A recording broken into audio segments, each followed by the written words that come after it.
For generations, huge portions of Vancouver were built around a pretty simple idea: one residential lot, one main house. That's all changing. Vancouver's new R1-1 zoning has opened approximately 65,000 residential properties to a very different type of housing, the multiplex, which you can see right behind me here. On some properties, instead of replacing one detached house with another detached house, it may now be possible to build 3, 4, 5, or 6 individually owned homes, and under the secured rental option, some properties can accommodate as many as 8. So in this video, I'm going to explain why Vancouver made this change, where R1-1 applies, what a multiplex actually is, how many homes different lot sizes can accommodate, and what this could mean if you already own one of these properties. But I also want to answer the question that I think matters the most to homeowners. Just because a developer can build a multiplex on your property, does that actually mean your property is worth more to them? Because zoning potential and development profits are two very different things. And here's where things get interesting. You can have two houses just a few blocks apart. Both are zoned R1-1. Both could potentially become multiplexes. But a developer might aggressively pursue one of them and have almost no interest in the other property. Later in the video, I'm going to show you the tale of two properties and why the number on the zoning map is only the beginning of the calculation. If we haven't met yet, I'm Mike Dirks with Vancouver Family Living. I help Vancouver families understand what's happening in our real estate market, but also the bigger changes that can affect what you can buy, what your property might be worth, and what our neighborhoods are going to look like in the years ahead, as you can see behind me with this brand new multiplex going up. And an R1-1 is an important one, because this isn't a proposal that may happen someday. It's already here. Multiplex applications are already being made across Vancouver, and we're now beginning to see the resulting homes come onto the market. By March 31st, 2025, the city had accepted approximately 370 multiplex applications, representing about 1,500 homes. Multiplexes had also become the predominant application type in R1-1 during 2024. So why did Vancouver change the zoning?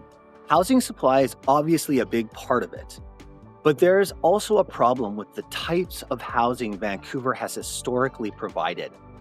At one end, we've got apartments and condos.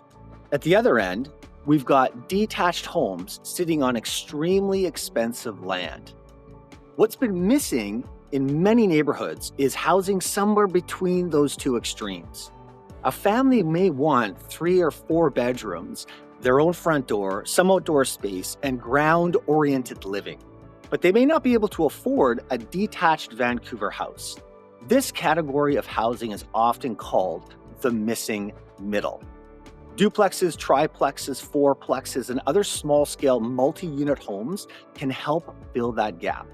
So Vancouver's stated goal with R1-1 was to increase housing choices in lower-density neighborhoods, provide more design flexibility, and simplify development regulations. So instead of reserving huge portions of the city primarily for one principal home per lot, the city started allowing more households to share that incredibly valuable land. R1-1 stands for Residential Inclusive Zoning. It took effect on October 17, 2023. Vancouver essentially took 9 of its former RS low-density residential zones and consolidated them into this new R1 zone. The result was approximately 65,000 lots covering more than half of Vancouver's land area. So when we talk about R1-1, we're not talking about a tiny pilot project in one neighborhood. This affects an enormous portion of Vancouver's traditional residential landscape. But here's an important clarification. Not every low-density property in Vancouver is R1-1.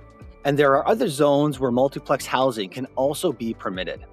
So if you're trying to determine what can be done with one particular property, you still need to check the actual zoning and site conditions for that address. So what exactly is a multiplex? In simple terms, it's several separate homes developed on one property.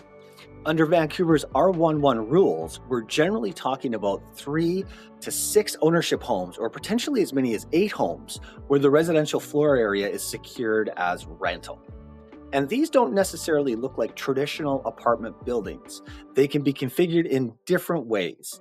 You might have several homes within one building, or you could have a front building and rear buildings separated by a courtyard. As you can see here behind me, we have 2. In fact, the city's own data showed about 70% of the first 370 multiplex applications used a courtyard configuration with front and rear buildings. And here's something I particularly like from a family housing standpoint. The city reported that the homes being proposed were primarily family-sized units with 2 or more bedrooms. So this isn't simply about fitting more micro units into detached house neighborhoods. A major part of the opportunity is creating another form of family-sized housing. Now we get to something that's frequently oversimplified. R1-1 does not necessarily mean the property gets 6 homes. The number of homes depends significantly on the dimensions of the site. So under the current rules, 3 or 4 homes generally requires a site of at least 306 square meters with at least 10 meters of frontage. 5 homes requires at least 464 square meters and 13.4 meters of frontage. 6 or more require at least 557 square meters and 15.1 meters of frontage. For ownership housing, the normal maximum is 6 homes. For a project secured as residential rental, the maximum can reach 8. And the maximum floor space ratio for a multiplex is generally 1. In basic terms, 1 FSR means the permitted floor area is roughly equivalent to the area of the lot. Although exactly what counts toward FSR and what can physically be designed onto the site requires a proper zoning analysis. There are other requirements too. Multiplex sites currently need rear vehicular access and can't be located within a designated floodplain. Depth, setbacks, trees, building separation, and other regulations also matter. So don't look at an R1-1 property and automatically assume 6 units. You have to look at the actual lot. Here's a useful way to visualize it. Take something close to Vancouver's familiar 33-foot wide lot. 33 feet is just over 10 meters. If the property also satisfies the minimum site area depth, access, and other requirements, it can potentially fall into the 3 or 4 unit category. But 6 units require substantially more land. The current 6 unit threshold requires at least 15.1 meters of frontage, which is just under 50 feet and at least 557 square meters of site area, or roughly 6,000 square feet. That helps explain something we're already seeing. According to the city, 6 unit applications have been concentrated more heavily on Vancouver's west side because larger 50-foot plus lots are more common there. So lot dimensions aren't some obscure detail. They can completely change what the redevelopment opportunity actually is. Now we get to the big question. If one old Vancouver house can become 4, 5, or 6 new homes, why isn't every developer buying these properties? Because developers don't make money from the number on front doors. They make money from the difference between what the completed project is worth and everything it costs to create it. The developer has to buy the land. Then there are acquisition and financing costs, design, architecture, and engineering, permits and municipal charges, demolition, site servicing, construction, insurance, interest while the project is being built, marketing and real estate costs, GST, and other tax considerations. contingency for things that go wrong, and they almost always do. And finally, the developer needs an adequate return for putting millions of dollars and potentially several years of time at risk. That's why developers usually work backwards. First, they estimate what the completed homes can realistically sell for. Then they subtract the cost of creating them. What's left determines how much they can afford to pay for the original property. So here's a tale of two homes. And I want to be really clear about something before we start. I'm using rounded numbers here to demonstrate how a developer thinks. This is not a pro forma for a specific property, and it isn't a prediction of anyone's profit. But the logic is exactly the logic that determines whether a redevelopment site works.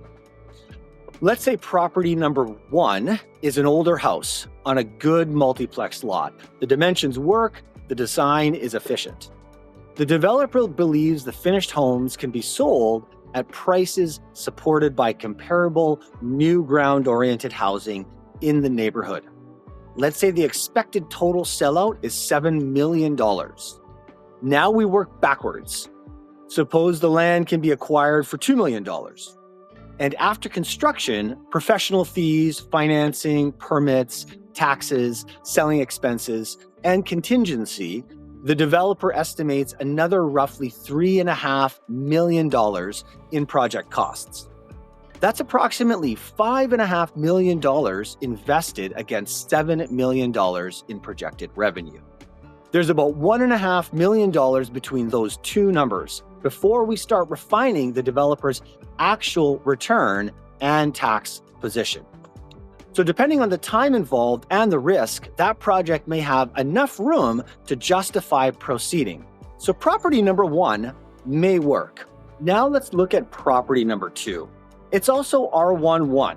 So maybe it's even in the same general neighborhood, but there's one major difference. The owner wants $3 million for the property. Perhaps the existing house is nicer. Perhaps it's on a better street. Perhaps it's simply what the seller believes the property is worth. The developer runs the same calculation. Let's once again assume approximately $7 million of finished value. But this time, the land alone costs $3 million. And let's say construction and all the other project costs still total approximately $3.5 million. Now the developer has about $6.5 million invested in a project that may only produce $7 million of revenue.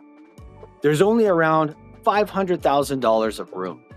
So on a multi-million dollar development that could take years and carries construction, financing, and market risk, that may simply be nowhere near enough.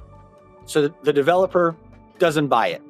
Or they tell the homeowner, I can build a multiplex here, but I can't pay your price and still make the project work. And that's the lesson. Same zoning, similar redevelopment potential, completely different development economics. And there's another fascinating part of this. Property number 2 isn't necessarily a worse property. It may actually be the better house, and that could make it more valuable to a completely different buyer. A family buying the house to live in might care about the kitchen, bedrooms, yard, school catchment, renovations, and the street. The developer is looking through the house. They're asking, how much land am I buying? How much floor area can I create? How many marketable homes can I design? What will they sell for? And what's left after all my costs? So an R1-1 property can effectively have two competing value calculations. What it's worth as a home, and what is this worth as a redevelopment site? And the buyer willing to be able to pay the highest price may ultimately determine the value. Here's something else homeowners need to understand. Development value isn't frozen in time. Imagine finished multiplex homes start selling for more money. Suddenly, the revenue side of the calculation improves. A project that didn't work before might start working. Or imagine construction costs or financing costs rise substantially. Now the opposite happens. A project that worked last year may stop working. A lot didn't change, the zoning didn't change, the economics changed. In fact, Vancouver itself has been making changes to development charges and financing growth policies because the city has acknowledged that high costs and weaker market conditions are making new development difficult to finance. So whenever someone says, R1-1 added X dollars to every house in Vancouver, that's not how development value actually works. But none of this means R1-1 has failed. Quite the opposite. Developers have clearly shown an interest. By the end of March 2025, the City of Vancouver accepted approximately 370 multiplex applications, representing about 1,500 proposed homes. And in 2024, multiplexes accounted for roughly half of application volume in the R1-1 zone. Another interesting statistic is what developers are actually choosing to build. 4-unit projects were the largest category in the city's first 370 multiplex applications. And almost 90% of the applications were designed without basements. That's partly because the city changed the regulations so multiplexes could reach 3 stories above grade, reducing the need for expensive basement excavation. So we're already watching developers adapt their designs to improve the economics. There's another group I think should pay particularly close attention to R1-1, longtime Vancouver homeowners. Imagine a family that's owned the same property for 20, 30, or 40 years. Their economics can be completely different from a developer going into today's market and buying the property. They already control the land. That creates potential options around multi-generational housing. Parents could potentially live in one home, adult children and their families could occupy another. So depending on the tenure and structure of the project, other homes may potentially be sold or rented. Obviously, none of this makes construction free. Financing a multiplex is still an enormous undertaking, and legal, tax, lending, and ownership questions need professional advice. But owning the land already can fundamentally change the starting point of the equation, and that could make R1-1 especially interesting for families trying to remain together in Vancouver over multiple generations. So are all of Vancouver's detached neighborhoods about to disappear? No. R1-1 still allows detached houses. It still allows duplexes, laneway houses, and character retention options remain available as well. And plenty of existing homes won't be redeveloped because either the owner doesn't want to do it or the economics just doesn't make sense. But over 10, 20, or 30 years, think about what gradual redevelopment could do. One detached house becomes 4 family homes. Another remains exactly as it is. A large property becomes 6 homes. Another becomes a duplex. Incrementally, the neighborhood accommodates more people without every street necessarily becoming a row of high-rise towers. That's why I think the dawn of the Vancouver multiplex could prove to be such an important housing story. We're beginning to create more housing between the apartment and multi-million-dollar detached house. So if you remember nothing else from this video, remember these 4 things. R1-1 covers a huge portion of Vancouver's traditional residential land. It allows multiplex housing, but the number of homes depends on the individual site's dimensions and conditions. The zoning creates development potential, but it does not automatically create development profit. And if you own an R1-1 property, understanding what it's worth as a house may no longer be enough. You may also need to understand what the underlying land is worth to someone who wants to redevelop it. And those 2 numbers won't necessarily be the same.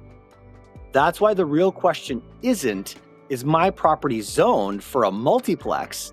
The better question is, what can actually be built on my specific property? What would those finished homes be worth? And after accounting for the entire cost of the project, what does that make my land worth? That's a much more useful question. I'm Mike Dirks with Vancouver Family Living. If you own a Vancouver property and you're wondering what R1-1 could actually mean for your specific lot, Or you're a family wondering whether this new generation of multiplex housing could give you another way into a neighborhood you thought was out of reach? Reach out and follow Vancouver Family Living, because I'm going to continue breaking down the changes that are reshaping where and how families live in Vancouver. Thanks for watching.